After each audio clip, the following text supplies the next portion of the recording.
आपल्या आजच्या मीटिंगला श्री गाळे साहेब आले पुण्याहून, त्यांचंही स्वागत. आणि KTHMचे माजी प्रिन्सिपॉल डोंगरे साहेब ते पण आज उपस्थित आहेत, त्यांचं पण स्वागत.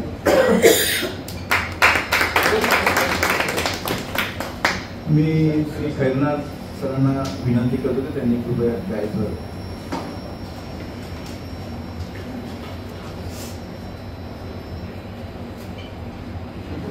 आपल्या युवक सेवाभावी संस्थेच्या काही सभासदांनी त्यांचे वाढदिवस साजरे केले, ते मॅडम लोचना पवार त्याबद्दल. हॅलो. आपले सभासद जितेंद्र पाटील साहेब यांनी 4 एप्रिल रोजी त्यांचा वाढदिवस साजरा केला. या आरामात.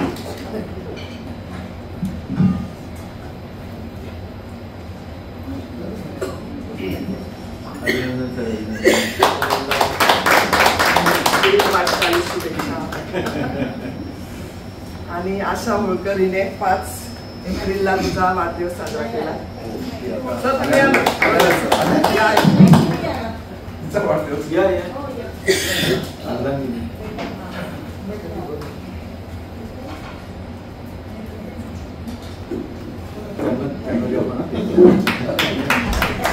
धन्यवाद.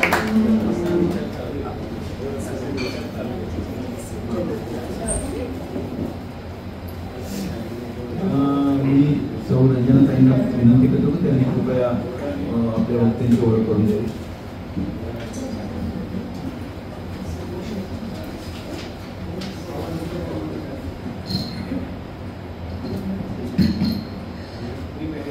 अध्यक्ष doctor Nimse, secretary doctor Jyotsna Pawar आणि आजचे आपले वक्ते श्री वसंत खैरनार आणि माझ्या जिल्ह्यात मित्रमैत्रिणींनो नमस्कार. आज मला वाटतं वसंत म्हणजे महेंद्र आणि महेंद्र सारखं वसंत 2 झालं.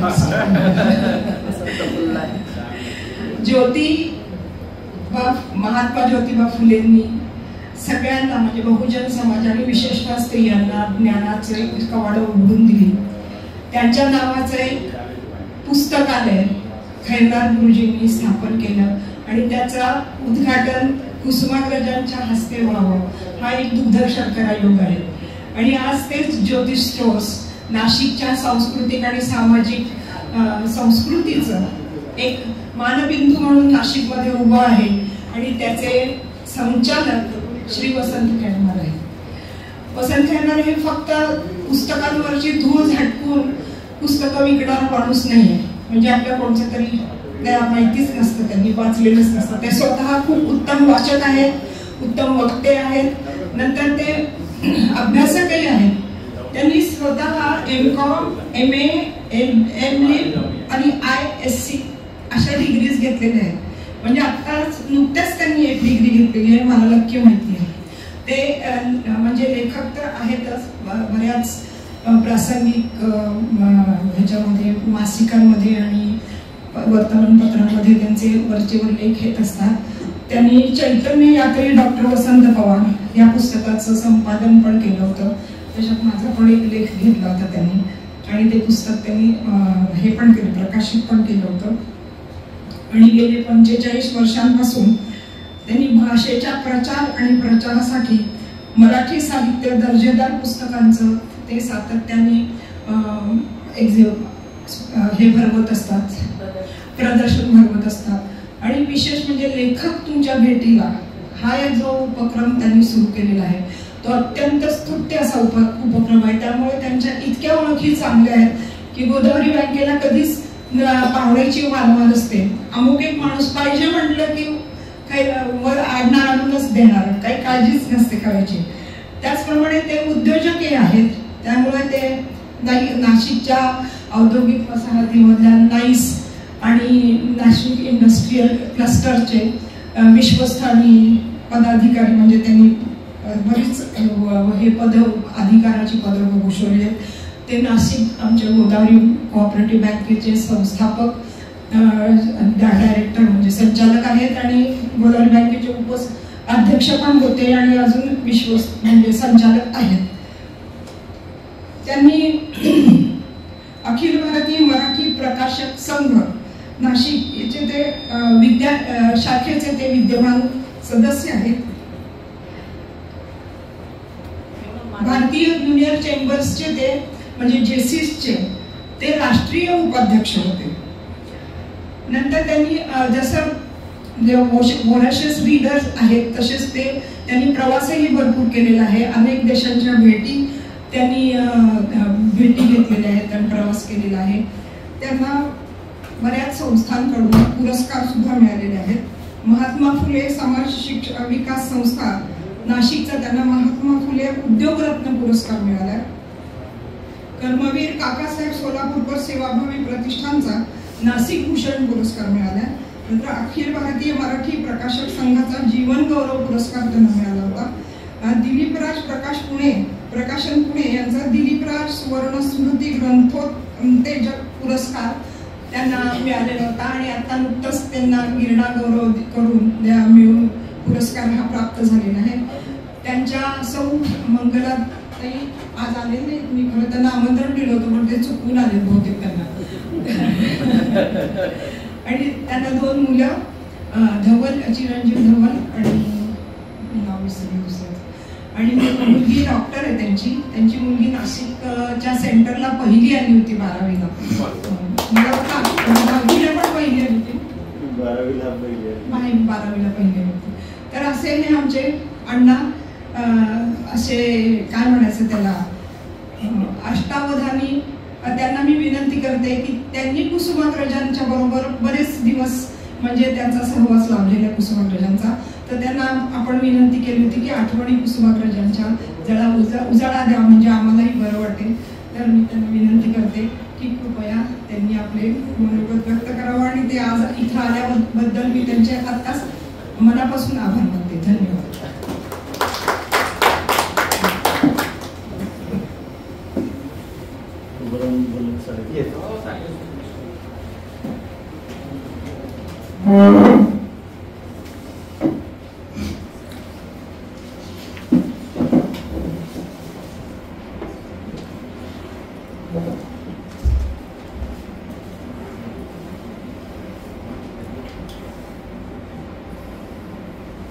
आपल्या या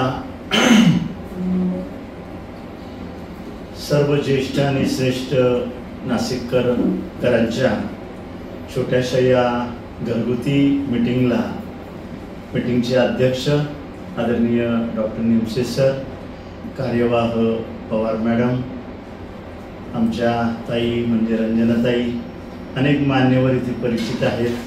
आपण सर्व ज्येष्ठ आणि श्रेष्ठ नाशिककर बंधू आणि भगिनींनो, आजच्या या कार्यक्रमाकरता खास करून आदरणीय डॉक्टर दिलीप धोंगे सर पण इथे आलेले आहेत आणि आपण सर्वजण. मला एक अर्धा तास वेळ दिलेला आहे आणि अर्धा तासामध्ये मला आपलं मनोगत व्यक्त करायला सांगितलेलं आहे. तर मी वेळेचं बंधन पाळण्याचा प्रयत्न करतो आणि काही झालं तर तुम्ही असं नुसतं हातवर करा म्हणजे मी थांबून जाईल. कविश्रेष्ठ कुसुमाग्रज तात्यासाहेबांना जाऊन जवळपास आता 26 वर्ष झालेली आहेत. 1999 मध्ये तात्यासाहेब गेले. मला आठवतं 1969-70 साल असेल, जे आजपासून बरोबर 50-55 वर्ष झाले. आणि वडिलांनी कुसुमाग्रजांच्या 12 कथा असं पुस्तक काढलेलं होतं. आमच्या ज्योतिषच्या माध्यमातून ज्योती प्रकाशनाच्या वतीनं तात्यासाहेबांकडून पुस्तक लिहून घेतलं आणि ते काढलं होतं. आणि त्यावेळेस वडील मला तात्यासाहेबांच्या घरी घेऊन गेले होते आणि वडिलांनी सांगितलं की हे साहित्यातले देव आहेत, पहिल्यांदा यांच्या पाया पड. मी त्यांच्या पाया पडलो, त्यांनी आशीर्वाद दिला आणि मला हेही सांगितलं की तो रामाच्या देवळात गेला नाही तरी चालेल, पण इथे मात्र नेहमी येत जा. आणि मग त्या दिवसापासून माझ्या मनामध्ये ते शब्द कोरले गेले. आणि मग तात्यासाहेबांना जेव्हा जेव्हा मी भेटलो त्याच्यानंतर तात्यासाहेब असेपर्यंत कधीही त्यांच्याकडे गेल्यानंतर मी त्यांचा पहिल्यांदा पदस्पर्श करत असेल आणि मग पुढचं काय असेल ते बोलत असेल.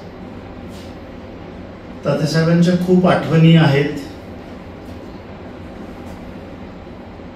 12 कथा लिहिल्यानंतर ते पुस्तक छापलं, ते प्रकाशित झालं, परंतु फार त्याला आम्ही गती देऊ शकलो नाही. मग तात्यासाहेबांनी ते पुस्तक कॉन्टिनेंटल प्रकाशनाकडे दिलं आणि मग प्रकाशनाच्या माध्यमातून ते पुस्तकाच्या अनेक आवृत्त्या देखील निघाल्या. 1977-78 सालामध्ये आदरणीय, त्यांचं नाव मला आठवत नाही आता, परंतु आमचे प्रकाशक आहेत परचुरे, आप्पा परचुरे, हे आमच्याकडे आले होते आणि आप्पांनी विषय काढला की आपण प्रदर्शन लावूया. मग तेव्हा नुकतंच आपला पसन नाट्यगृह सुरू झालेलं होतं आणि त्याच्या शेजारी प्रेणीबाई दस्तूरचा हॉल देखील होता. आणि मग आम्ही 5-6 टेबल लावले, त्याच्यावर पुस्तकं ठेवलीत आणि मग उद्घाटनाला कुणाला बोलवायचं, ते 3च दिवसाचं प्रदर्शन होतं. मग आम्ही तात्यासाहेबांना विनंती केली आणि ते पहिल्या उद्घाटनाला आले. आणि मग तेव्हापासून खुणगाट बांधली की प्रत्येक प्रदर्शनाचं उद्घाटन हे तात्यांनीच करायचं. दरवर्षी आम्ही पुस्तकाचं प्रदर्शन लावत असू आणि प्रत्येक प्रदर्शनाच्या उद्घाटनाला कविश्रेष्ठच यायची. हा जवळपास 20-22 वर्ष असं चाललं.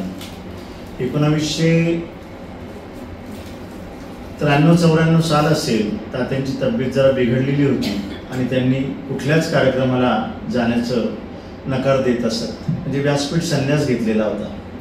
परंतु आमच्या पुस्तकाच्या प्रदर्शनाच्या उद्घाटनाच्या वेळी मी जेव्हा जेव्हा त्यांना निमंत्रण देत असे तेव्हा मात्र ते आठवणीने यायचे. अगदी तात्यासाहेब मगाशी सांगितल्याप्रमाणे 99 मध्ये गेले, परंतु 98ला देखील पुस्तकाच्या प्रदर्शनाच्या उद्घाटनाला ते आले होते. पायऱ्या चढणं त्यांना शक्य नव्हतं. पसन नाट्यगृहाच्या बॅकसाईडला जो औरंगाबादकर हॉल आहे त्या ठिकाणी आमच्या पुस्तकाचं प्रदर्शन होतं. हेमंत टकले त्यांना घेऊन आले.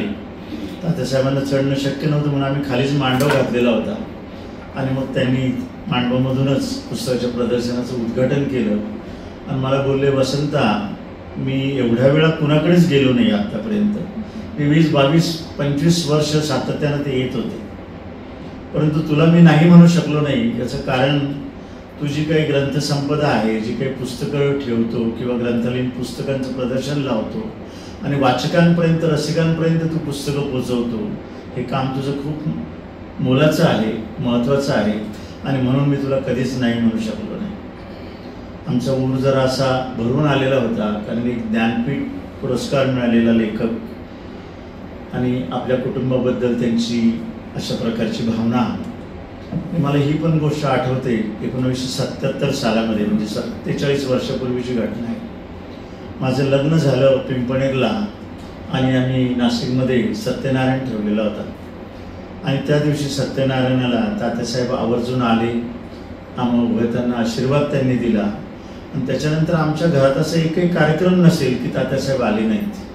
अगदी माझ्या धाकट्या भावाच्या पॅथॉलॉजी लॅबचं उद्घाटन होतं तरी देखील ते आलेले होते.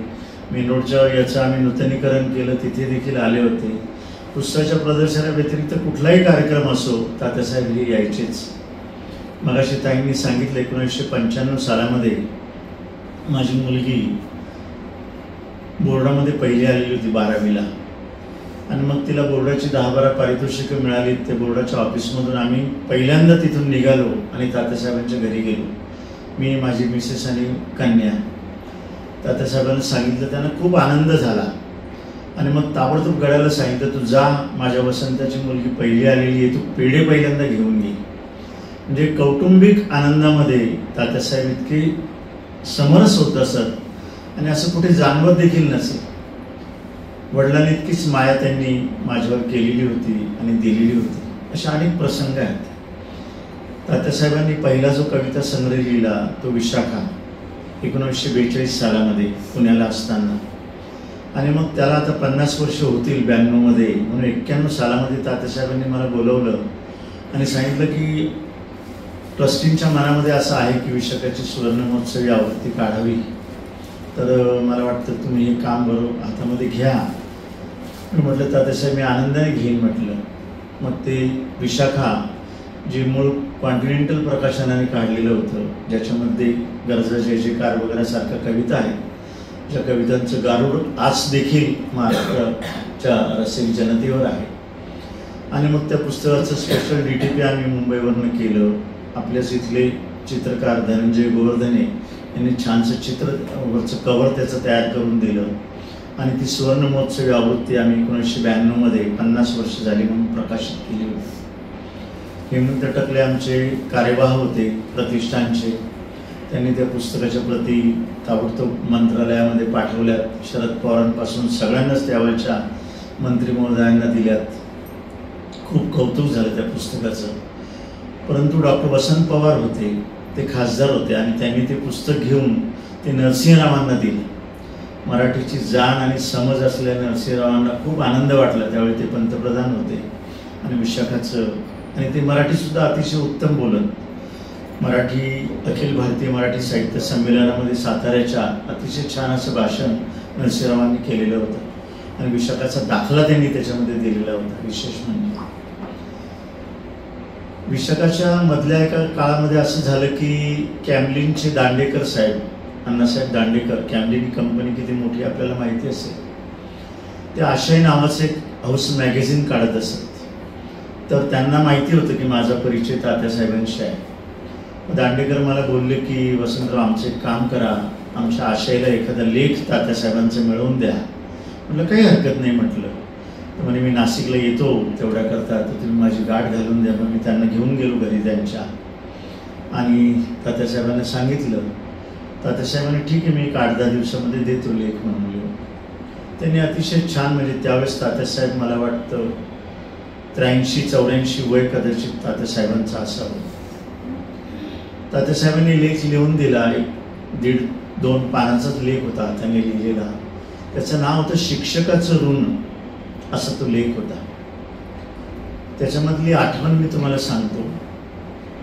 तात्यासाहेबांनी त्याच्यामध्ये असं लिहिलं होतं, तात्यासाहेबांना 88 सालामध्ये ज्ञानपीठ पुरस्कार वगैरे मिळालेला आपल्याला माहितीच आहे, त्याच्यानंतरची घटना आहे. आणि मग त्यांनी लेखामध्ये असं लिहिलं तात्यांनी की मी जेव्हा 5वी-6वी मध्ये होतो, 11-12 वर्षाचा असताना, तेव्हा गणित हा अतिशय माझा नावडता विषय होता. परंतु अशाच एका गणिताच्या तासाला आमचे गुरुजी हे गैरहजर होते आणि म्हणून आम्हाला मराठीचे गुरुजी तो वर्ग घ्यायला आले. त्यांनी आम्हा विद्यार्थ्यांना भारतांबेंची कविता शिकवली आणि मग ते कवितेचे शब्द, कवितेचं आल्हाददायक रूप आमच्यापुढे उभं केलं आणि त्यांनी जे काही सांगितलं त्या कवितेचे शब्द माझ्या हृदयापर्यंत पोचलेत. त्या दिवशी मी जो कवितेकडे वळलो तो आजतागायत. मला खरं म्हणजे जे ज्ञानपीठ पुरस्कार मिळालेला आहे त्याचं खरं श्रेय त्या 5वी-6वी मध्ये शिकवणाऱ्या गणिताच्या तासाला आलेल्या मराठीच्या गुरुजींचं आहे. त्यांचं ऋण मी कधीही विसरणार नाही. हे तात्यासाहेबांनी लिहून ठेवलं होतं वयाच्या किती 82-83 वयाचं असताना. आणि त्यांनी आणखीन एक वाक्य लिहिलं होतं, खरा शिक्षक कोण असतो? खरा शिक्षक तो असतो जो पहिल्या बाकावर बसलेल्या विद्यार्थ्यापासून शेवटच्या बाकावर बसलेल्या विद्यार्थ्यापर्यंत आपला विषय तेवढ्याच तळमळीने शिकवतो, तो खरा शिक्षक असतो. तात्यासाहेबांचे हे शब्द त्या लेखामधले माझ्या अंतःकरणामध्ये कायम कोरले गेले. आणि अनेक मराठा विद्याप्रसारक संस्थेच्या किंवा इतर संस्थांमध्ये, शाळांमध्ये, कॉलेजेसमध्ये मी व्याख्यानाला गेलो तेव्हा मी नेहमी काळजी घ्यायचो की वर्गामध्ये बसलेल्या पहिल्या मुलापासून शेवटच्या विद्यार्थ्यापर्यंत मी उद्योजकता या विषयावर बरीच व्याख्यानं दिली होती. तो विषय कसा पोहोचेल आणि त्याच्यामध्ये उद्योगाची प्रेरणा कशी होईल याची मी काळजी घेत असो. असे अनेक प्रसंग तात्यासाहेबांच्या बाबतीमध्ये घडलेत. आणि आशयचा लेख लिहून आशय हे महाराष्ट्रामध्येच ते मासिक पाठवायचे, कारण ते मराठीमध्ये होतं. दांडेकरांनी सगळ्या दुकानदारांना, साहित्यिकांना तो लेख पाठवला, ते आशय पाठवलं आणि त्याच्यामुळे खूपच ते प्रसिद्ध झालं आणि लोकांना त्याचा आनंद पण मिळाला. आशय याच्यामध्ये मला एक प्रसंग आठवतो. तात्यासाहेबांचा 75वा वाढदिवस होता आणि मला आठवतं तेव्हा नाशिककरांच्या प्रेरणेने आणि उत्साहाने तो 75वा वाढदिवस रुमठा हायस्कूलच्या प्रांगणामध्ये साजरा केला गेला. साजरा म्हणजे त्या दिवशी कोजागिरी पौर्णिमा होती आणि महाराष्ट्रातले सगळेच कवी जवळपास त्या ठिकाणी बोलावलेले होते. सगळे म्हणण्यापेक्षा निवडक कवी होते. त्याच्यामध्ये मंगेश पाडगावकर होते, नादव महानोर होते, विठ्ठल वाघ होते, अशी प्रतिथयश जवळपास 14-15 कवी त्या ठिकाणी आलेले होते. समोर सतरंजा टाकलेल्या होत्या. नाशिककर खूप छानपैकी सगळ्यांच्या कवितांचा आनंद घेत होते. आणि मग सगळ्यात शेवटी तात्यासाहेबांकडे पाळी आली आणि त्या सत्काराला त्यांनी उत्तर दिलं. त्यांनी सांगितलं, मी आता नुकत्याच 2 कविता लिहिलेल्या आहेत, त्यात फक्त मी तुम्हाला सांगतो. आणि तात्यांनी ती कविता सांगितली. आपल्यापैकी बऱ्याचशांनी ती ऐकलेली असेल. प्रेमयोग कविता. प्रेम कुणावर करावं, प्रेम कुणावर करावं, प्रेम कुणावरही करावं. प्रेम भोगावर करावं, प्रेम योगावर करावं, पण त्याहून अधिक प्रेम त्यागावर करावं. हे त्या कवितेचं शेवटचं 3 ओळी होत्या. आणि मग जी आपण जीवनातली मूल्य मानतो, प्रेम आहे, सेवा आहे, त्याग आहे, ही आपण जपली पाहिजेत. आणि ती त्याच्यामध्ये कुठल्याच प्रकारचं बंधन माणसाला नसतं. बंधन याचा अर्थ ना जातीचं, ना धर्माचं, ना लिंगाचं, ना कशाचंच काही नाही. पण ही मूल्य जर आपण जोपासली तर आपलं जीवन आनंददायी होऊ शकतं आणि आपल्या समवेत असणाऱ्या लोकांचं देखील जीवन आपण आनंददायी करू शकतो. कविता जर तुम्ही ऐकली, पूर्णपणे वाचली, तर त्याचा आनंद तुम्हाला घेता येऊ शकेल. तात्यासाहेबांनी आणखीन एक कविता त्या दिवशी सांगितली होती. त्या कवितेतलं एक कडवं फक्त मी तुम्हाला सांगतो. म्हणून म्हणतो मानवा जागा हो जाण्यापूर्वी वेळ. म्हणून म्हणतो मानवा जागा हो जाण्यापूर्वी वेळ. प्रेम नाही अक्षरांच्या वाहतुकीचा खेळ. प्रेम म्हणजे जंगल होऊन जळत राहणं. प्रेम म्हणजे जंगल होऊन जळत राहणं. प्रेम म्हणजे वनवा होऊन जाळत राहणं. प्रेम कर भिल्लासारखं, प्रेम कर भिल्लासारखं. बाणावरती खोचलेलं, मातीमध्ये उगवून सुद्धा मेघापर्यंत पोचलेलं. जीवनाची मूल्य किती कशा पद्धतीने शब्दांमध्ये सांगितलेली तात्यासाहेबांनी बघा. एक कविता, त्याचे शब्द, त्यातला आशय. आणि मग सुरुवातीच्या कविता तरी थोड्याशा कठीण होत्या, म्हणजे सर्वसामान्य माणसाला समजायला थोड्या हे होत्या. पण उतारवयामध्ये तात्यासाहेबांनी अतिशय सोप्या सोप्या कविता लिहिल्या की ज्या सर्वसामान्य माणसाच्या अंतःकरणाला भिडतील आणि जाणवतील. ज्याला कवितेचा कुठल्याही प्रकारचा गंध नाही अशांना सुद्धा त्या कविता मोहून टाकणाऱ्या होत्या. अशा अनेक कविता तात्यांनी लिहिल्या, नाटकं लिहिलीत. कविता संग्रह हे कुसुमाग्रज या नावाने त्यांनी काढलेत, कारण त्यांच्या बहिणीचं नाव कुसुम होतं आणि तिचा अग्रज म्हणजे कुसुमाग्रज असं ते होतं. आणि नाटकाला मात्र त्यांनी स्वतःच नाव दिलेलं होतं, वि.वा. शिरवाडकर, विष्णू वामन शिरवाडकर. नटसम्राट असेल, पुष्कळ नाटकं आपल्याला सगळ्यांना माहिती आहे. मला आठवतं महाराष्ट्र शासनाचा बहुतेक असावा राम गणेश गडकरी पुरस्कार हा पहिला पुरस्कार तात्यासाहेबांना मिळाला होता. आणि त्याचा सत्कार समारंभ मोठ्या प्रमाणावर झाला आणि त्याचा एक सत्काराचाच भाग म्हणून पसा नाट्यगृहामध्ये कार्यक्रम झालेला होता. आणि त्या नाट्यगृहामध्ये सत्कार सोहळा आटोपल्यानंतर काही प्रवेश दाखवण्यात आले होते. काही कविता त्या ठिकाणी मांडण्यात आल्या, पण छोट्या छोट्या. आणि पण नाटकाचे काही छोटेसे प्रयोग त्याच्यामध्ये दाखवण्यात आलेले होते. मला आठवतं त्या दिवशी नाट्यगृह अतिशय तुडुंब भरलेलं होतं. आणि ययाती देवी यांनी, हे आपल्यापैकी बऱ्याचशांनी वाचलं असेल, अनुभवलंही असेल, त्या नाटकामधलं जे काही पद आहे जे अतिशय महाराष्ट्रभर गाजलं ते त्या दिवशी सांगितलेलं होतं. ते सुद्धा असं अंतःकरणामध्ये घुसून गेलं. सांगा ते पद आम्हाला. 10-20 मिनिटं अजून घ्या तुम्ही. तर मध्यंतरी आमच्याकडे ह्या आल्या होत्या, नाही आपल्या त्या सुंदर गातात बघा, नाही खाडीलकर पण देवकी पंडित आल्या होत्या.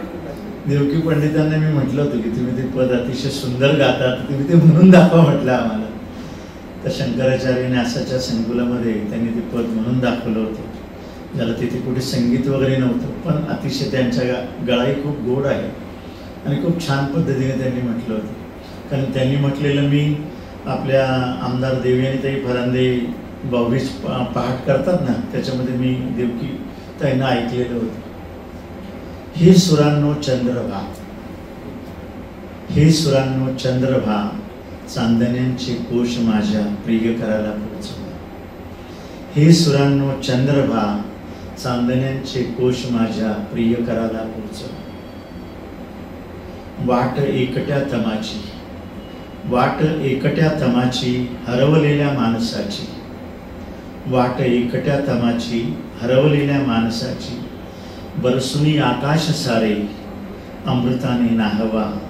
हे सुरांनो चंद्रभा, चांदण्यांचे कोश माझ्या प्रिय कराला पोचव. ययाती देवयानीमध्ये ययाती कादंबरी आपण वि स खांडेकरांची वाचलेली असेल, त्यावर आधारित असलेलं हे नाटक कुसुमाग्रजांनी लिहिलं, तात्यासाहेबांनी लिहिलं. आणि त्याच्यामध्ये हे पद अतिशय महाराष्ट्रामध्ये गाजलं. म्हणजे अनेक ठिकाणी त्याचा उल्लेख केला जातो. आणि त्या ठिकाणी त्या अंकामध्ये जे ययाती, देवयानी आणि तिसरी कोण होती? शर्मिष्ठा. शर्मिष्ठेच्या तोंडी हे पद दिलेलं आहे. कारण शर्मिष्ठा सुद्धा ययातीवर ही प्रेम करत असते आणि पण ती देवयानीला खूप घाबरत असते. ते अर्थात स्टोरी आता मी सांगत नाही, परंतु शर्मिष्ठेच्या तोंडी दिलेलं हे पद मात्र नाट्यगीत खूप गाजलं. जे यूट्यूबवर देखील देवकी पंडित यांनी गायलेलं तुम्ही जर ऐकलं तर माणूस सगळं काही विसरून जातो. एवढी जादू या शब्दांमध्ये आणि याच्यामध्ये गाण्यामध्ये आहे, या पदामध्ये आहे. अशी अनेक कविता तात्यासाहेबांनी आणि अशी अनेक पदं त्यांनी लिहिली. मला आठवतं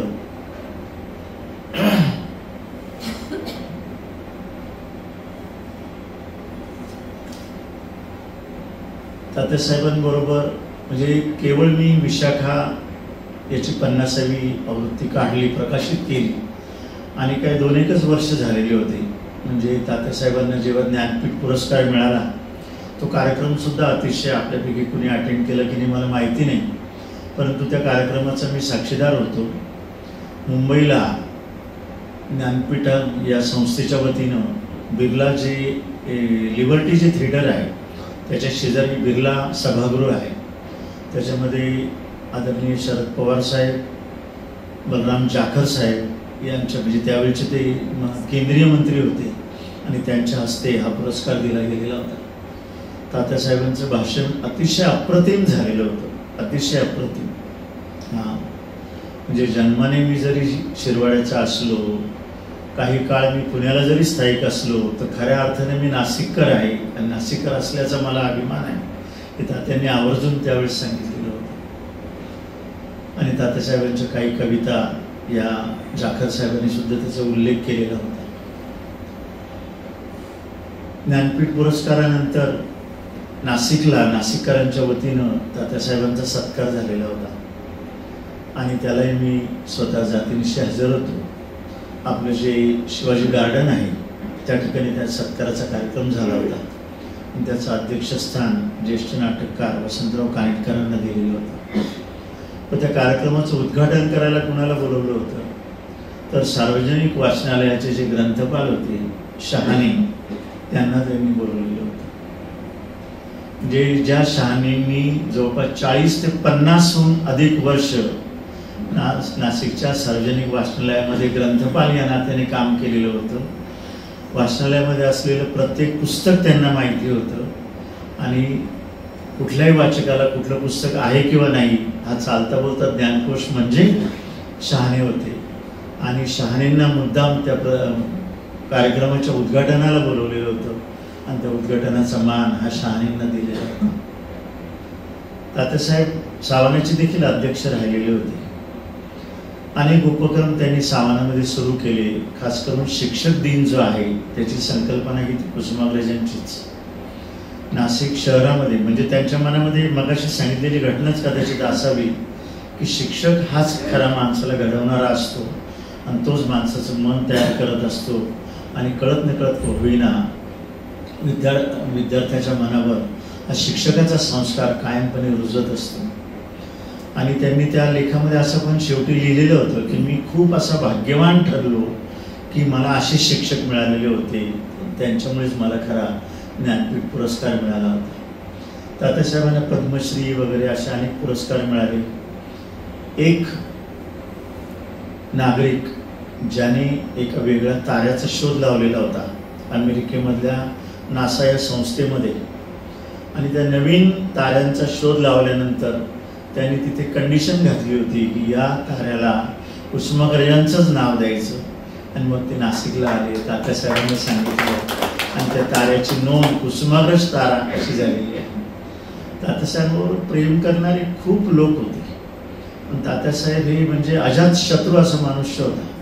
24 तास त्यांच्या घराचे दरवाजे हे उघडे असत, कुणालाही अटकाव असा राहिला नाही असं नसे. मी कुणीही केव्हाही येऊन तात्यासाहेबांना भेटत असे. अर्थात तात्यासाहेब सकाळी उशिरा उठायचे, जे 10 वाजेपर्यंत ते बहुतेक वेळा तरी झोपलेलेच असायचे. सकाळी 11 नंतरच त्यांचा दिवस सुरू व्हायचा. आम्हालाही ताकीद होती की कुठलाही कार्यक्रम ठरवायचा असेल तर तो 11 वाजेच्या नंतर किंवा 12 वाजेच्या नंतरच. आता त्या कवीचं मला नाव आठवत नाही, पण HPT कॉलेजला ते लेक्चरर होते मराठीचे. नाही नाही, तरुणपणामध्ये गेले.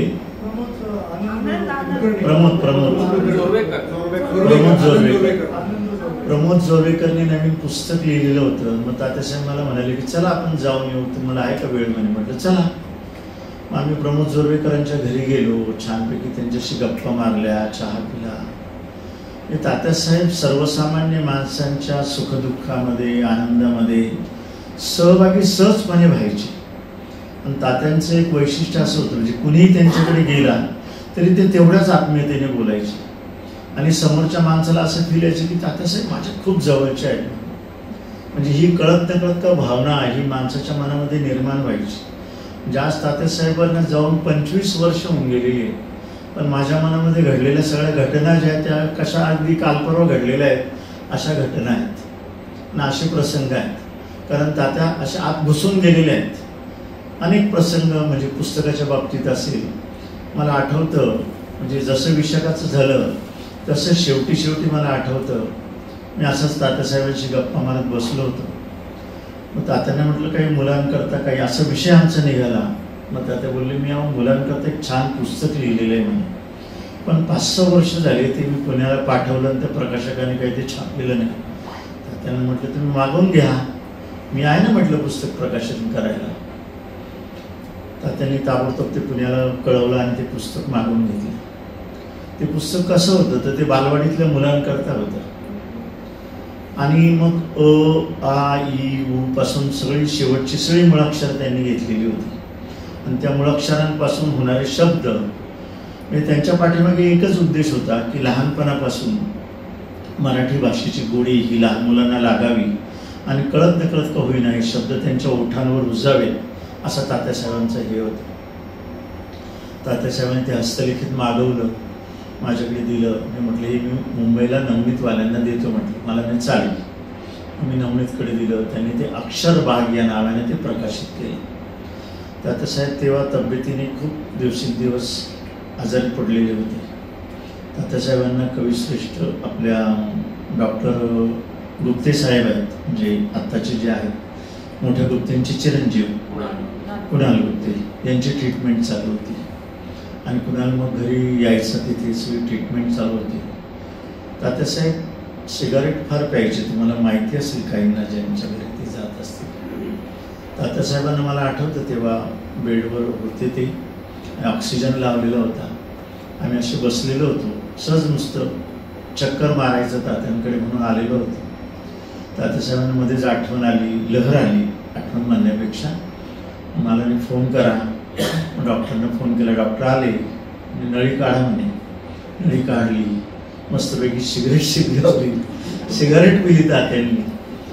म्हटलं तात्यासाहेब अहो सिगारेटचा तुम्हाला एवढा त्रास होतो, हे होतं. मला म्हणे वसंतराव या सिगारेटने मला आयुष्यभर साथ दिलेली म्हणे, आता ती माझ्याच बरोबर जाईल म्हणे. अक्षरबागच्या बाबतीमध्ये मग ते पुस्तक मी मुंबईला दिलं प्रकाशन करायला.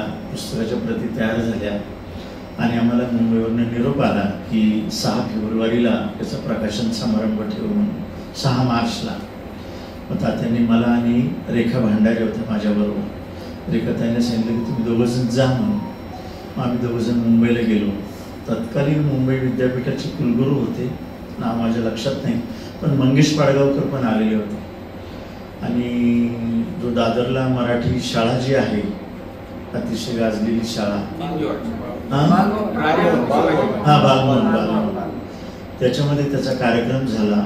चांगली गर्दी होती आणि मराठी पुस्तकाच्या प्रकाशनाला त्या दिवशी जवळपास 700 प्रती खपल्या होत्या. म्हणजे एवढं पुस्तकाचं खप, म्हणजे मी तर माझ्या आयुष्यात पहिल्यांदाच पाहिलं प्रकाशनाला. एवढी पुस्तक खपत नाही कधी. प्रकाशनाला 10, 20, 25, 50 पुस्तकं चांगला लेखक असतात तर जातात, याच्या पलीकडे जात नाही. हल्ली सुद्धा अनेक पुस्तकांचे प्रकाशन समारंभ मी अटेंड करतो, पण फार डोक्यावरून पाणी गेलं 50-100 पुस्तकं जातात. पण त्या दिवशी 700 पुस्तकं विकली गेली होती. अतिशय छान असं ते पुस्तक झालं. मी आणि रेखाताई परत आलो, तात्यांना पुस्तक दाखवलं आणि तात्यासाहेबांनी खूप सगळा वृत्तांत दिला आणि तात्यासाहेबांना खूप आनंद वाटला. मगाशी मी जसं सांगितलं तर लहान मुलांच्या मनावर आणि त्यांच्या ओठांवर हे शब्द रुजावेत म्हणून ते पुस्तक लिहिलेलं. त्याच्यामध्ये तात्यांनी एक छोटीशी कविता लिहिली होती. प्रत्येक शब्दाला कविता होती, आईपासून सगळ्याला. त्याच्यामध्ये आईवर एक कविता लिहिलेली होती. 4 ओळीची कविता होती, पण ती अशी घुसून गेली आतमध्ये. तुम्हाला सांगतो वाचल्याबरोबर, मी तर प्रूफच वाचलेलं होतं त्याचं. तात्यासाहेबांनी असं लिहिलं होतं, हा माझा मित्र याचं नाव चंदू, हा माझा मित्र याचं नाव चंदू, ही माझी बहीण हिचं नाव इंदू, हा माझा भाऊ याचं नाव भाई, हा माझा भाऊ याचं नाव भाई, ही माझी आई हिला नावच नाही. म्हणजे माणसाच्या मनावर आईच्या बाबतीमध्ये किती सहजगत्या आईचं प्रेम असेल, आईची माया असेल. आईला नावच नसतं ना. प्रत्येक जण आईला आईच म्हणतो, तिला दुसरं नावच नसतं कधी. आणि इतकं छान पद्धतीने ते अक्षरभाग अजूनही चालू आहे. अनेक मराठी शाळांमध्ये मुलांना त्याचे धडे शिकवले जातात. आणि असे तात्यासाहेब, आणि तात्यासाहेबांचं म्हणजे आणखीन एक सांगायचं म्हणजे त्यांनी एवढी पुस्तकं जी लिहिली, नाटकं असेल, कविता संग्रह असेल किंवा लेख संग्रह असतील, ही सगळी पुस्तकं कुठल्या ना कुठल्या प्रकाशकाला अशी देऊन टाकली त्यांनी. म्हणजे केवढ्याला पुस्तक द्यावं, 1000 रुपये, 2000 रुपये, 3000 रुपये, त्याचं मानधन सुद्धा त्यांनी मागितलं नाही. आणि ते पुस्तकाचे सगळे राईट्स त्या प्रकाशकाला देऊन टाकले. म्हणजे मला आठवतं त्यावेळेस मनोहर जोशी आपल्या महाराष्ट्राचे मुख्यमंत्री होते. आणि मग ती जी स्वातंत्र्य देवतेची कविता लिहिली तुमच्यापैकी आठवत असेल आपल्याला, 50 वर्ष झाल्याबद्दल स्वातंत्र्य देवतेची विनवणी, ती त्या मनोहर जोशी साहेबांपर्यंत पोहोचली. आणि मग ते तात्यासाहेबांना भेटायला आलेले होते. मग आम्ही सर्व ट्रस्टी होतो आणि त्यांना विनंती केली की कुसुमाग्रजांचं पुस्तक, समग्र कुसुमाग्रज तयार करावा आणि तो लोकांपर्यंत पोहोचावा म्हणून. तेव्हा ताबडतोब तयार करा, महाराष्ट्र शासनातर्फे मी करीन म्हणे, तुम्ही त्याची काळजी करू नका काही म्हणे. मग आम्ही तयारीला लागलो. पण काय गंमत झाली की त्यांची बरीचशी पुस्तकं वेगळ्या प्रकाशकांकडे होती, पण मेजर पुस्तकं ही पॉप्युलर प्रकाशन म्हणजे भटकळांकडे आणि कुलकर्णी जे कॉन्टिनेंटल प्रकाशनाचे त्यांच्याकडे होते. त्यांनी काही राईट्स ते सोडले नाही पुस्तकाचे. त्याच्यामुळे आम्हाला काही तो समग्र कुसुमाग्रज करताच आला नाही. शेवटी ते पुस्तक काही निघू शकलं नाही, तुम्हाला मी सांगतो. पण जसं समग्र फुले असेल, समग्र अण्णाभाऊ साठे आहे, अशी पुस्तकं काढण्याचं आमच्या मनामध्ये खूप होतं. पण अनफॉर्च्युनेटली काही ते झालं नाही. मला वाटतं भारत सरकारचा जो कायदा आहे प्रिंटिंगच्या बाबतीमध्ये, मूळ लेखक 60 वर्षाचा झालं, त्याच्या हयातीला 60 वर्ष झाल्यानंतर मग ते पुस्तक ओपन होतं पब्लिकला आणि मग ते काढता येतं. जसं आता श्यामशाही वगैरे आहे, इतर पुस्तकं आहेत त्याच्या पद्धतीप्रमाणे. आणि ते काही निघू शकलं नाही ते पुस्तक.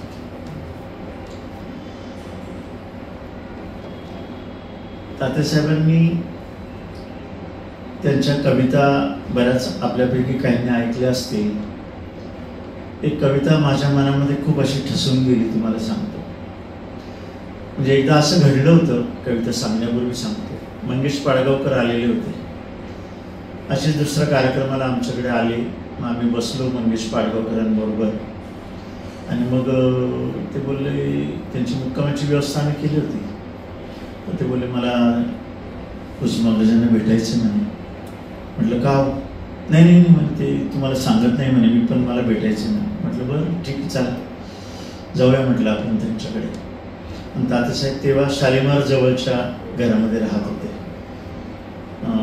ते जे मालुसरेकडे. हां. आणि मग तिथून ते राका कॉलनीमध्ये आले राहायला. राका कॉलनीनंतर मग जलतरण तलावाच्या इथे तात्यासाहेबांना घर मिळालेलं होतं. तर मंगेश पाडगावकरांना मग मी घेऊन गेलो त्यांच्याकडे.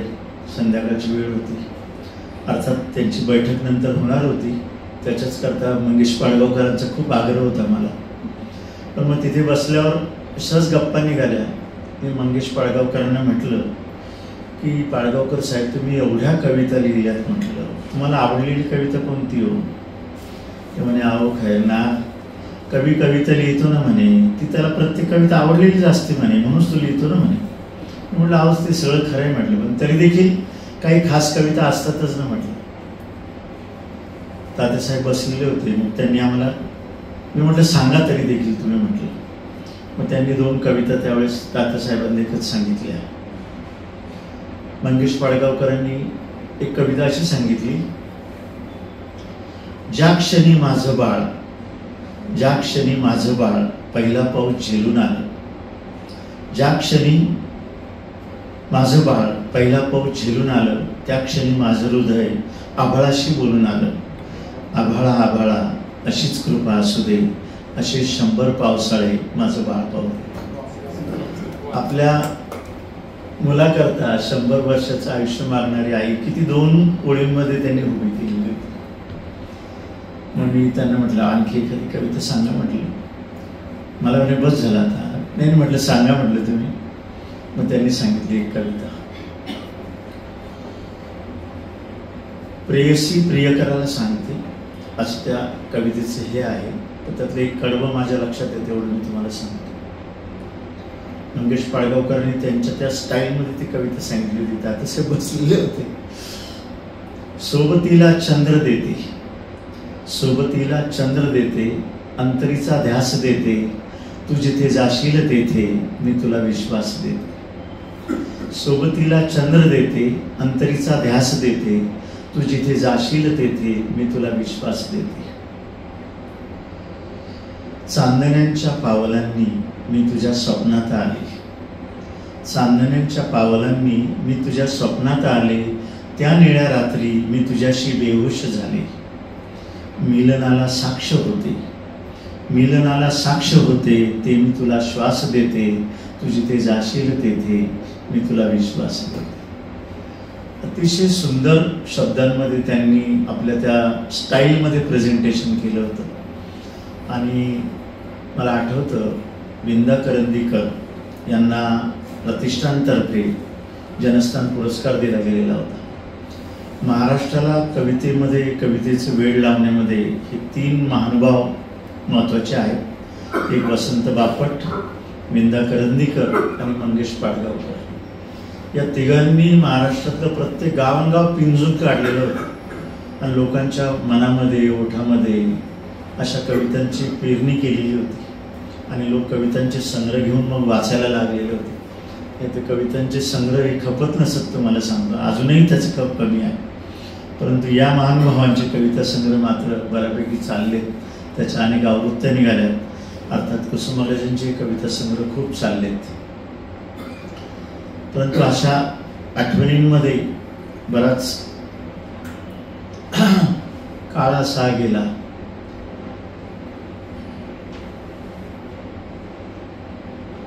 प्रदर्शनाच्या बाबतीमध्ये मगाशी मी तुम्हाला सांगितलं, 98 मध्ये शेवटचं प्रदर्शनाचं उद्घाटन झालं.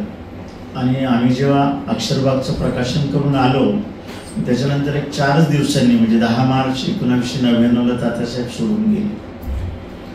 तात्यासाहेबांचं गेल्यानंतर आम्ही त्यांनी त्यांचं हे लिहिलेलं होतं, बिल तयार केलेलं होतं. त्यांची गेलेली नंतर बॉडी त्यांची आम्ही अंत्यदर्शनाकरता बाहेर ठेवलेली होती आणि ताबडतोब आम्ही त्यांनी सांगितलेलं होतं की माझं बिल मी गेल्यानंतरच ओपन करायचं म्हणून. आणि आमचे कार्यवाह हे म्हणतातले होते आणि सगळेच जण आम्ही बसलो, त्यांचं बिल पाहिलं, ते वाचून दाखवण्यात आलं. त्याच्यामध्ये प्रामुख्याने एक गोष्ट लिहिलेली होती की माझ्यावर माझं देहाचं हे करायचं अंत्यसंस्कार, पण पुढचे कुठलेही धार्मिक विधी माझ्या बाबतीत करायचे नाही. आणि प्राध्यापक वसंत पाटील सर हे मला अग्निडाग देतील असं त्यांनी त्याच्यामध्ये लिहून ठेवलेलं होतं. रेखा भांडारे जी त्यांची मानसकन्या होती, तिने शेवटचं ते सगळं स्नान वगैरे असं हे केलं आणि मग तात्यासाहेबांना घेऊन आम्ही गंगेवर गेलेलो होतो. आणि गंगेवर म्हणजे यशवंतराव पटांगणावर त्यांच्या याची अंत्यसंस्काराची व्यवस्थाही केलेली होती. आणि आपले न्यायमूर्ती चंद्रशेखर धर्माधिकारी हे त्यावेळी आमच्या याचे अध्यक्ष होते. सर्वांच्या उपस्थितीमध्ये तो हे पार पडला. आणि मग जनस्थान असेल, गोदावरी पुरस्कार असेल, म्हणजे त्या प्रत्येक पुरस्काराला तात्यासाहेब यायचे. स्टेजवर आम्ही मागच्या बाजूला शेवटच्या रांगेमध्ये तात्यासाहेब बसायचे. आमच्या मनामध्ये म्हणजे तात्यासाहेबांच्या मनामध्ये पु ल देशपांडेंना पुरस्कार देण्याचं असं खूप होतं. म्हणजे 96-95चीच गोष्ट असेल तर म्हणजे मुलीला 12वीचं हे झालं, त्याच्या आधीची गोष्ट आहे. मी असं पुण्याला निघालो होतो आणि मग तात्यांना मी सहज म्हटलं मी उद्या जातोय म्हटलं पुण्याला. तर मला मी कुठे जाणार आहात, कसं जाणार आहात, काय हे आहे असं विचारलं त्याने. म्हटलं मी मुलीला घेऊन 10वीची परीक्षा आटोपली म्हटलं, तसंच तिला 2-3 दिवस महाबळेश्वरला घेऊन जातोय म्हटलं, त्याच्या आधी मी पुण्याला थांबणार आहे. मला म्हणे मग पुण्याला जाल तुम्ही तर तुम्ही पु ल देशपांडेंकडे जा म्हणे नक्की. म्हटलं मी जाऊन येतो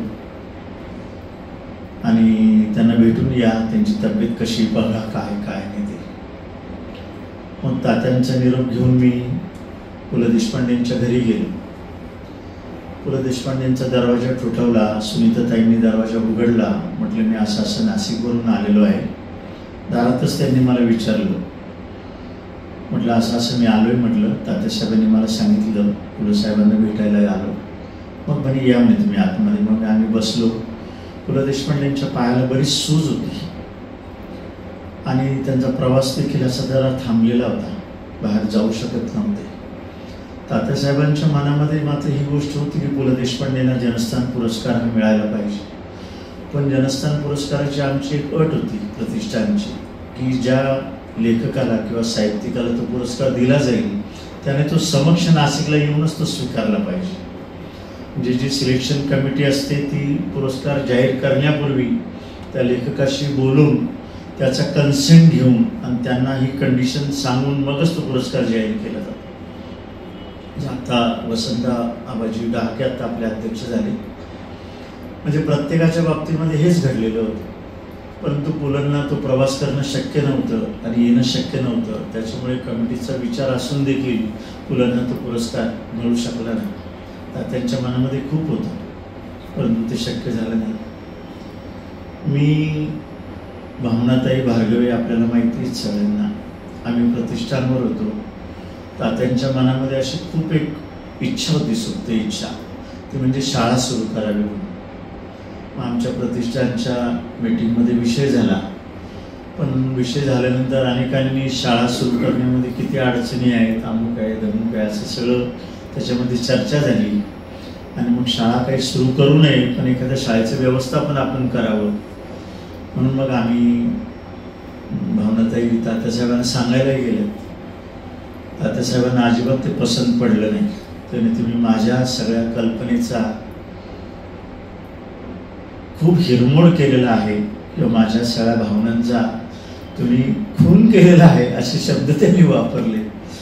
पण शाळा काही तात्यासाहेबांच्या याच्याने सुरू होऊ शकली नाही.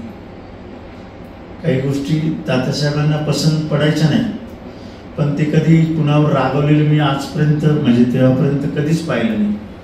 तात्यासाहेब रागवले तरी मनामध्येच ठेवायचे, थोडीशी नाराजी व्यक्त करायचे आणि पुन्हा श्रीराम श्रीराम हा शब्द असं ते म्हणायचे आणि थांबायचे.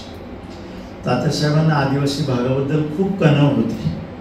आदिवासी भागामध्ये ग्रंथालय सुरू झाली पाहिजेत, पुस्तकं वाचली गेली पाहिजेत. आमच्या समवेत डॉक्टर नांदगावचे डॉक्टर होते, बर्वे सर होते, डॉक्टर यशवंत बर्वे होते ट्रस्टी म्हणून. तर आम्ही सगळी ती जबाबदारी तात्यासाहेबांनी त्यांच्यावर दिलेली होती. आणि खूप लोक आमच्याकडे औषधं आणून द्यायची. मग ते औषधं घेऊन बर्वे सर आम्ही वेगळ्या तोरंगण असेल, त्र्यंबकेश्वरच्या पुढची आदिवासी पाडे असतील तिथे जायचो, तिथे ती औषधं वाटायचो. तात्यासाहेबांचा आणखीन एक जवळचा मित्रपरिवारांचा एक ग्रुप होता. आमच्या पंडित कॉलनीमध्ये वाघ म्हणून राहायचे. गटका वकिलांना आपल्यापैकी बरेचसे लोक ओळखत असतील. त्यांचे जे सासरे, त्यांचं नाव वाघसाहेब होतं. वाघसाहेब नेहमी यायचे आणि त्यांचा एक असा सिनियर सिटीजनचा ग्रुप होता त्यांसमोर. हे प्रत्येक महिन्याला 10,000 रुपये काढायचे. काय 700-800 रुपये जमा व्हायचे त्या काळामध्ये. म्हणजे ही गोष्ट 40 वर्षापूर्वीची असेल. आणि सिव्हिल हॉस्पिटलमध्ये जे पेशंट असतील त्या पेशंटबरोबर जे नातेवाईक आलेले असतील त्यांची राहण्याची सोय आहे की नाही, जीवनाची सोय आहे की नाही हे पाहायचं आणि त्यांना मदत करायची. पण हे कधीच कुणाला सांगितलं नाही त्यांनी. मी असं गप्पा मारायचं म्हणून बसलेलो होतो तात्यासाहेबांबरोबर. आम्ही बोलत असतानाच वाघ आले आतमध्ये. आणि वाघांची एक टिपिकल स्टाईल होती, म्हणजे त्यांना जरा असं टक्कल पडलेलं होतं. ते नेहमी तात्यासाहेबांबरोबर आले की असे वाकायचे तात्यासाहेबांचे. मग तात्यासाहेब त्यांच्या टकलावर बरोबर एक टपली मारायची. आता ती प्रेमाची आणि मैत्रीची टपली होती. आणि मग आता किती पैसे जमले, कसे तुम्ही भेटले कुणाला, असं सगळं त्यांच्याकडनं वृत्तांत घ्यायचे. आणि मग तेव्हा ते मला कळलं. पण त्यांनी कधीही या गोष्टीचा पुनरुच्चार केला नाही, कुणाकडे पैसे मागितले नाहीत, काही नाही. प्रत्येकजण त्यांच्याकडे 10,000 रुपये गोळा करून द्यायचे. म्हणजे तात्यासाहेबांना समाजाबद्दल, अशा या वर्गाबद्दल खूप कणव होती. त्यांच्या घरामध्ये एक आदिवासी मधला मुलगा पण त्याने आलेला होता. मला वाटतं तो विनायकदादा पाटलांनी दिलं का कुणीतरी पाठवलेलं होतं. तो मुलगा सातत्याने त्यांच्याकडे राहायचा, त्यांची सेवा करायचा. आणि तात्याने त्याच्या सगळ्या शिक्षणाचा खर्च ते पण केलेला होता. तात्यासाहेबांच्या मिसेस ह्या अगदी पूर्वीच्या काळामध्ये गव्हर्नमेंट गर्ल्स स्कूलमध्ये शिक्षिका होत्या. त्यांच्या समवेत मथुराबाई ढवळे नावाच्या शिक्षिका होत्या इथं नगरपालिकेच्या शाळेमध्ये. म्हणजे मी त्यांना पाहिलेलं नाही तात्यासाहेबांच्या मिसेसला, परंतु ढवळेबाईंनी मला ही गोष्ट सांगितली होती. आणि त्यांची मैत्री होती. आणि ढवळेबाई ह्या मथुराबाई ढवळे ह्या माझे वडील शिक्षक असताना त्या शिक्षिका होत्या. त्या खूप सिनियर होत्या. म्हणजे त्या 1965 निवृत्त झालेल्या होत्या. आणि माझे वडील त्यांना आईसारखं मानायचे, म्हणून त्या मला आजीसारख्या होत्या. आणि तेव्हा मग त्यांनी मला ही गोष्ट सांगितली. त्या 107 वर्ष जगल्या. तेव्हा त्यांनी कुसुमाग्रजांची आठवण सांगितली होती की त्यांच्या मिसेस हे आमच्याबरोबर होत्या आणि असं हे होतं. म्हणजे असा शब्द कसा वापरावा, पण अनफॉर्च्युनेटली तात्यासाहेबांना अपत्य झालेलं नव्हतं. दुसरा विवाह देखील त्यांनी केलेला नव्हता बाई गेल्यानंतर. आणि लिखाण किंवा साहित्य किंवा समाज किंवा असलेली मित्रमंडळी, येणारे पाहुणे रावळे आणि तात्यासाहेब इतके सहजपणे कुणाशी समरस होऊन जायचे. म्हणजे तिथे शरद पवार आले काय, नरसिंहराव आले काय, म्हणजे मराठी अखिल जागतिक परिषदेचं पहिलं संमेलन हे मॉरिशसला भरलेलं होतं. तेव्हा तात्यासाहेबांना अध्यक्ष बनवलं आणि आदरणीय शरद पवार साहेब तात्यासाहेबांना घेऊन खास विमानाने तिकडे गेलेले होते. मग तिथे सुद्धा खूप मराठी माणसं आहेत. आणि त्याच्यानंतर एक 4-5 वर्षांनी मला मॉरिशसला जायचा योग आला. विशेष तात्याने सांगितलं की मी असं जातोय. मला म्हणे थांबा म्हणे. म्हटलं का हो? तिथे पंतप्रधान आहेत म्हणे, शिला बापू बॉय म्हणून, शिला बापू राय का बॉय असं नाव होतं त्यांचं.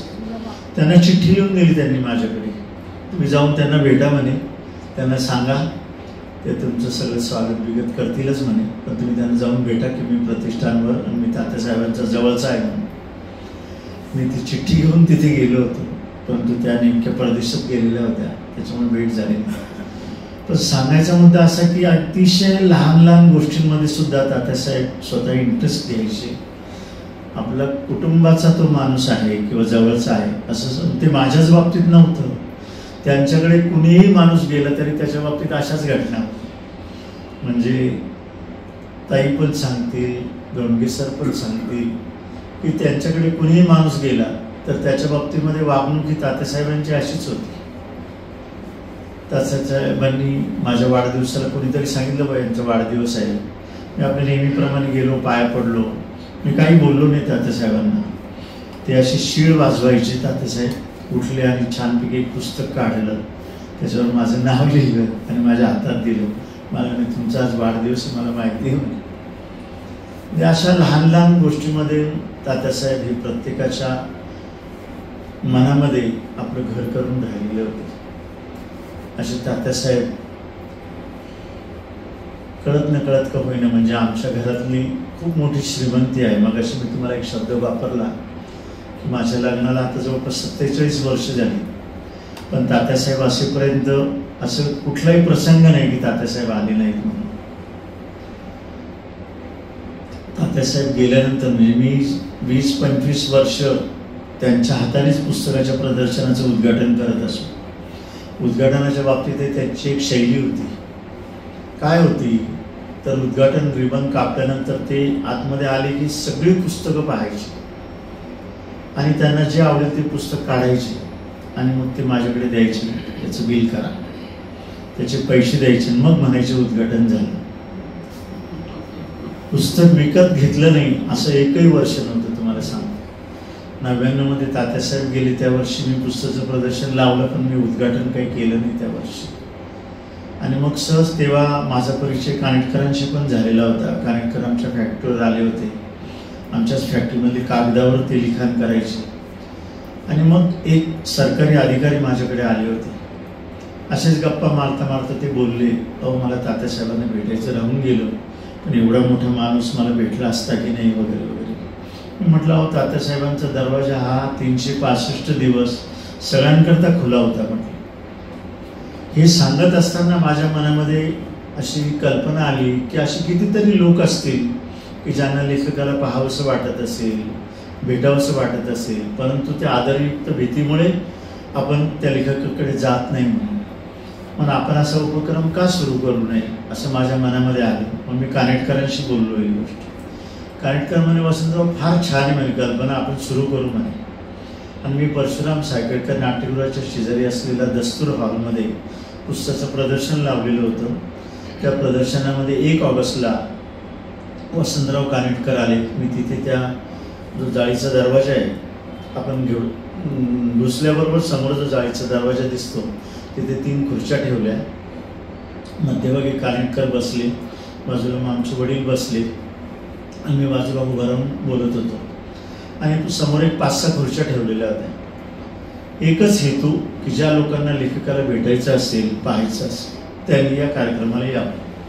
मी 1 महिनाभर कार्यक्रम राबवला. रोज संध्याकाळी 6 ते 7 लेखकाला बोलवायचं. नाशिक जिल्ह्यामध्ये जेवढे काही लेखक होते त्या प्रत्येक लेखकाला मी बोलावलं. त्या महिन्यामध्ये शेवटी मी 2-2 लेखकांना बोलवायचो. पण लेखक आणि वाचक यांची भेट घालून दिली. कधी 2 श्रोते, कधी 10 श्रोते, कधी 25 श्रोते, कधी 50 श्रोते. मग लोक पुस्तकाच्या गराड्यात उभं राहून ऐकायचे. आणि मग त्या प्रसंगामुळे तो लेखक तुमच्या भेटीला कार्यक्रम माझा सुरू झाला. आणि मग मी सगळ्या लेखकांची एक मीटिंग घेतली की म्हटलं बा तुमचा काय अनुभव आहे. मग त्यांनी मला सांगितलं की बा तुम्ही हा कार्यक्रम दरवर्षी करा, पण तुम्ही एवढं महिनाभर टॅक्सेशन करू नका लोकांवर. महिनाभर रोज संध्याकाळी यायचं. तुम्ही आठवड्याला एखादा कार्यक्रम घ्या. मग मी आठवड्याला एखादा कार्यक्रम घ्यायला लागलो आणि तो कार्यक्रम मी पसा नाट्यगृहामध्ये शिफ्ट केला. आणि मग वेगवेगळ्या क्षेत्रातल्या मग मी 1-2-3 वर्ष झाले वेगवेगळे लेखक माझ्याकडे यायचे. काही लेखकांना गर्दी व्हायची, काही लेखकांना गर्दी होत नसे, कमी श्रोते असायचे. मग मी थोडा सिलेक्टिव्ह झालो आणि मग विचार करायला लागलो की जो माणूस चांगले विचार देऊ शकतो, चांगले ज्याच्याकडे कंटेंट्स आहेत, अशाच माणसाला बोलवायचं. आणि मग वेगवेगळ्या क्षेत्रातला एकच माणूस मी बोलवायला लागलो. आणि मग गर्दी वाढायला लागली, लोकांना इंटरेस्ट यायला लागला आणि लोक वाट पाहायला लागले कार्यक्रमाची. आणि 2-3 वर्षामध्ये मग असं झालं की माझा बोर्ड लागला की लोक यायचे. मी पुन्हा करता खुर्ची राखून ठेवली नाही. 25 वर्ष मागच्या वर्षी या उपक्रमाला झाले.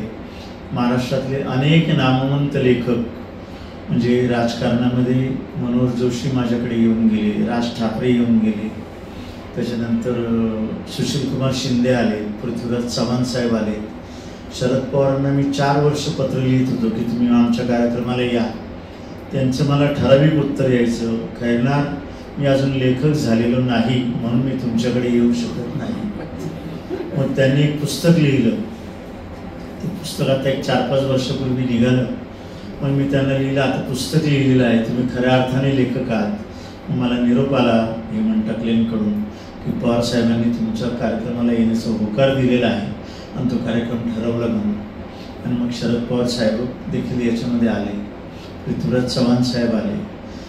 मी नाट्यक्षेत्रामधली सुद्धा ज्या मंडळींनी पुस्तकं लिहिली नाटकामधली किंवा सिनेमामधली, म्हणजे जयश्री गडकर असतील, बाळधुरे असतील, श्रीराम लागूंनी लमान नावाचं पुस्तक लिहिलं, त्यांना मग मी बोलवलं. सचिन पिळगावकरने असा घडलं सचिन लिहिलं. आता रिसेंटली 2 वर्षापूर्वी अशोक सराफ आमच्याकडे आले होते, त्यांनी पण छान त्यांचं पुस्तक 75 झाली म्हणून लिहिलेलं आहे. बहुरूपी नावाचं पुस्तक अशोक सराफांनी लिहिलं.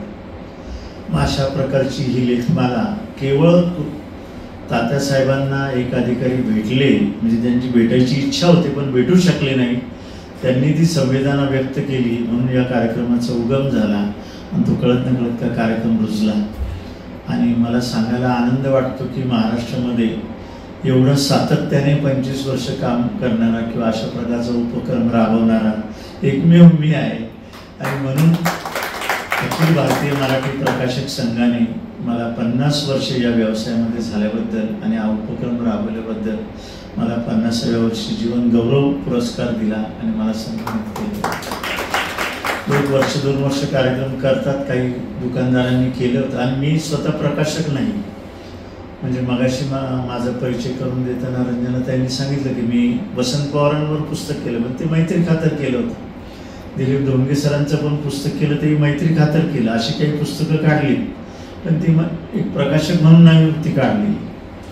पण एक पुस्तकाचा दुकानदार, फक्त माझी तगमग एकच असते की आपलं ज्या रसिकाला पुस्तक पाहिजे असेल ते पुस्तक त्याच्यापर्यंत पोहोचावं आणि कळत नकळत का होईना या लेखकाची अनुभूती, लेखकाचा साहित्यामधला प्रवास हा त्यांच्यापर्यंत पोहोचावा या एका सदितून मी लेखक तुमच्या भेटीला कार्यक्रम करतो. त्यातली एक छोटीशी आठवण सांगून मी थांबतो. मी जयंत नारळीकरांना पत्र लिहिलं 2002 जयंत नारळीकर ताबडतोब आमच्या कार्यक्रमाला आले. 2003 रघुनाथ माशेलकरांना मी लिहिलं होतं, ते पण आमच्या कार्यक्रमाला आले. मी डॉक्टर अनिल काकोडकरांना अनेक पुरस्कार मिळाले, त्यांना पत्र लिहिलं होतं, त्यांनी 3 वर्ष मला उत्तरच दिलं नाही. आणि आमच्या अध्यक्ष कुसुमाग्रज प्रतिष्ठानचे न्यायमूर्ती चंद्रशेखर धर्माधिकारी होते. बाबासुद्धा माझ्या अगदी घरगुती संबंधामध्ये होते आणि अनेक कार्यक्रमांना आलेले होते. सहज बोलता बोलता विषय निघाला. बाबा म्हटलं मी काकोडकरांना एवढ्या वेळा पत्र लिहिलं पण त्यांनी उत्तर दिलं नाही. म्हटलं मला म्हणे उत्तर दिलं नाही म्हणे. बरं म्हणे तू 2 दिवस थांब म्हणे, तुला 3ऱ्या दिवशी फोन येईल म्हणे. आणि खरोखर तुम्हाला सांगतो 3ऱ्या दिवशी मला डॉक्टर अनिल काकोडकरांचा स्वतःहून फोन आला. मला म्हणे खैरनार तुमचा कार्यक्रम असतो, मी यायला तयार आहे म्हणे, कुठली तारीख देऊ म्हणे तुम्हाला. आणि मग त्यांनी मला तारीख दिली, त्या तारखेप्रमाणे ते आले. प्रचंड सुरक्षा व्यवस्था, कारण त्यांना पद्मश्री पद्मभूषण मिळालेलं होतं. आणि त्यांचा कार्यक्रम ठरवल्यामुळे मला दिल्लीवरून पण फोन आले की यांचं कसं तुम्ही व्यवस्था केलेली आहे, कोणती गाडी आहे, कुठे सिक्युरिटी आहे, कसं आहे, काय आहे. आणि त्यांचं घर सोडल्यापासून नाशिकला येईपर्यंत अनेक ठिकाणाहून त्यांना पोलीस यंत्रणा त्यांच्या पाठीमागे, आमचा कार्यक्रम झाल्यावर इथून परत मुंबईला त्यांच्या घरी जाईपर्यंत खूप सुरक्षा व्यवस्था त्यांना होती. इथे स्पेशल कॅटेगरी वगैरे असेल त्यांच्याकडे. असे अनेक प्रसंग या लेखक तुमच्या कार्यक्रमामध्ये घडले.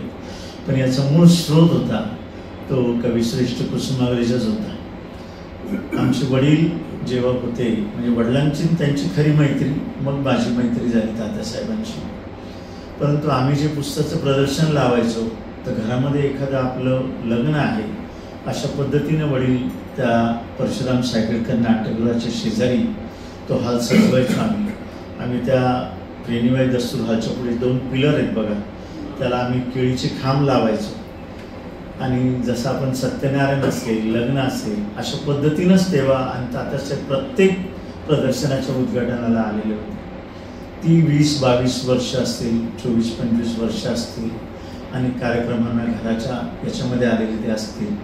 या आठवणी अशा खूप मनामध्ये आहे आणि त्या आमच्या कुटुंबाची श्रीमंती आहे. तात्यासाहेबांची एक कविता मी सांगू इच्छितो आपल्याला. खूपच सुंदर शब्द आहेत त्याचे, बघा तुम्ही. हे सूर्यास्ताचे 4 किरण, हे सूर्यास्ताचे 4 किरण खुडून आणले आहेत आजच्या भयान आणि असह्य रात्रीसाठी. हे सूर्यास्ताचे 4 किरण खुडून आणले आहेत आजच्या भयान आणि असह्य रात्रीसाठी. मला माहीत आहे ते देणार नाहीत प्रकाश, मला माहीत आहे ते देणार नाहीत प्रकाश, ते पेटवणार नाहीत दिवे, पण ते जागरूक ठेवतील उद्याचा सूर्योदय तुमच्या मनातला आणि माझ्या मनातला. धन्यवाद. थोडंसं लांबलं त्याच्याबद्दल मी माफी मागतो.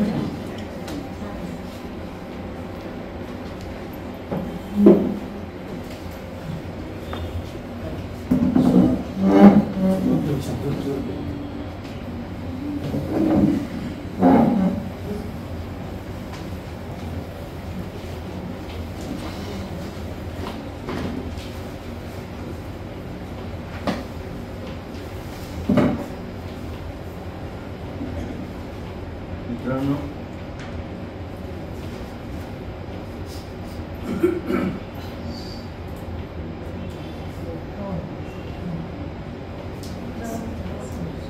खूप सुंदर आठवणी ही वसंतराव खैरनारांनी आपल्याला कुसुमाग्रजांबद्दल सांगितल्या. मलाही एक आठवण आहे. आम्ही तेव्हा हॅलो तिकडे जाऊन बोला जरा जोरसे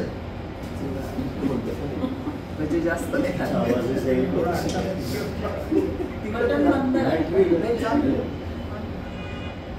हॅलो बरोबर येतोय, फक्त तुम्हाला हॅलो. 60-65 सालाची गोष्ट असेल. आम्ही तेव्हा कालिदास कला मंदिरच्या बाजूला राहायचो. मी तेव्हा काहीतरी 7वी-8वीत असेल. तेव्हा कुसुमाग्रजांचे मित्र अवा वर्टी हे वर्टी कॉलनीत राहायचे. तेव्हा कुसुमाग्रज रोज त्यांच्याकडे संध्याकाळच्या वेळेला जायचे. तर आमच्या दारावरूनच जायचे ते आणि असं स्मित हास्य करायचे आणि त्यांचा तो शांत आणि प्रसन्न चेहरा अजूनही मला आठवतो. अत्यंत प्रसन्न चेहरा त्यांचा असायचा. खूप शांत स्वभावाचे होते.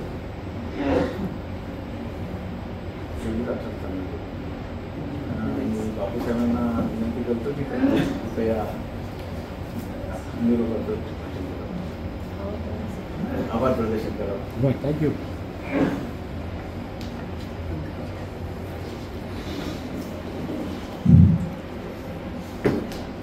जिवलग संस्थेचे सन्माननीय अध्यक्ष डॉक्टर वसंतराव, सचिव डॉक्टर ज्योत्स्नाताई आणि सन्माननीय बंधू-भगिनी, आज खास करून आपल्या डॉक्टर शिवदेवजी व्याई या ठिकाणी आलेले आहेत. तसेच तुकाराम महाराज PhD करणारे प्राध्यापक आमचे मित्र दिलीप झोंगडे या ठिकाणी आले. त्यामुळे मला खास या ठिकाणी खूप आनंद वाटला तर तुम्ही दोघं आले. नुकताच डॉक्टर शिवदेवच्या घरात एक खूप चांगला प्रसंग घडलेला आहे. त्यांच्या पुतणीचं मला वाटतं साखरपुडा काल का परवा झाला. ती पण डॉक्टर आहे आणि तिचे होणारे यजमान पण सर्जन आहे.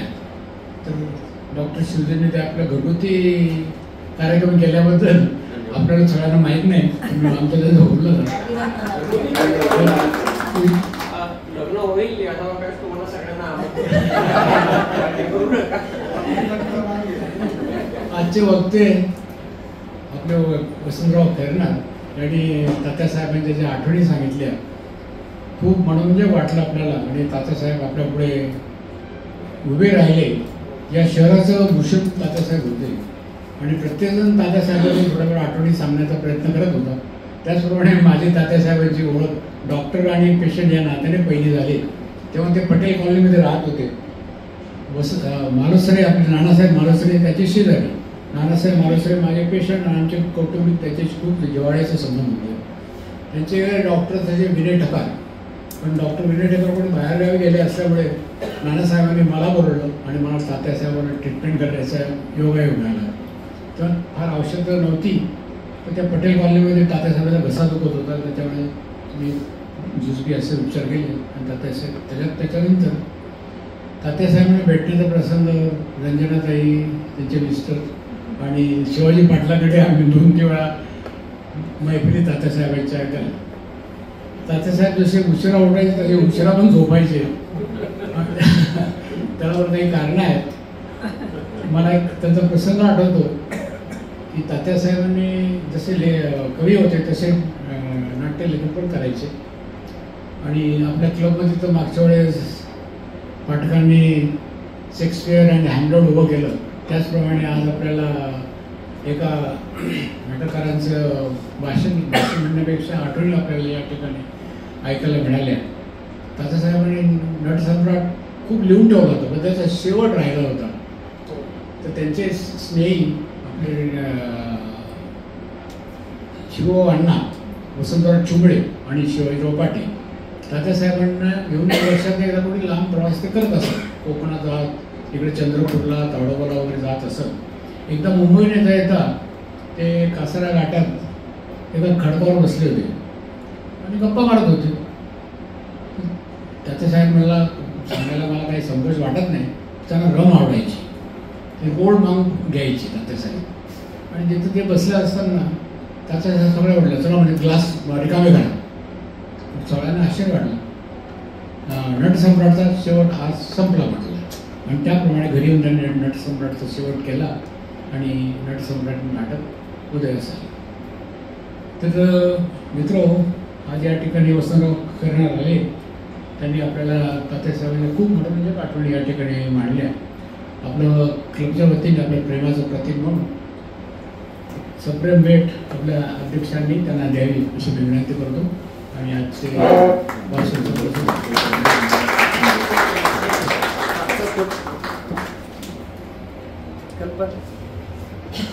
द्या.